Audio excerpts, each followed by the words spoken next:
বেলা বাড়ার সাথে সাথে ব্যস্ততা বেড়েছে ঢাকা উত্তর সিটি কর্পোরেশনের পরিচ্ছন্নতা কর্মীদের।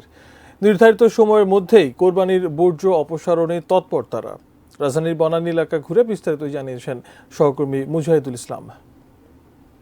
আমরা এই মুহূর্তে আছি বনানী এলাকাতে এবং আমরা দেখতে পাচ্ছি যে সিটি কর্পোরেশনের গাড়িগুলো কিন্তু ইতিমধ্যে এসেছেন এবং তাদের কাজগুলো কিন্তু করছেন।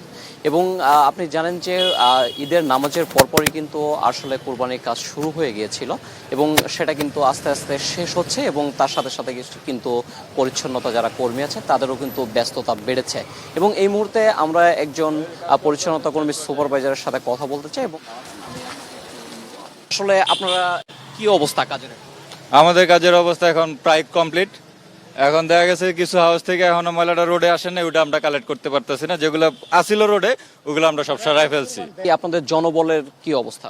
জনবল আমাদের পর্যাপ্ত জনবল আছে, আমাদের কোনো কাজে কোনো ইয়া নেই। বজ্রনার সময় আমরা প্রয়োজন অনুযায়ী ব্লিচিং ব্যাগ ওগুলো তো আগে সরবরাহ করা হয়েছে, তারপর আমরা নোটিশ করতেছি যদি কোনো জায়গায় থাকে তো ওই জায়গায় আমরা ব্যবস্থা নিতেছি। মনে হয় এখনই শেষ কাজ, তারপর দেখতেছি না দু একটা যাই হাউস থেকে আসতেছে। সিটি কর্পোরেশনের উত্তরের মেয়র তিনি কিন্তু ঘোষণা দিয়েছিলেন যে 6 ঘন্টার ভিতরে আসলে বজ্র অপসারণ করা হবে এবং আমরা সেই চেষ্টাটা এখানে এসে দেখতে পেয়েছি এবং সবকিছু মিলিয়ে বনানী এলাকা থেকে আমার কাছে এই ছিল সর্বশেষ।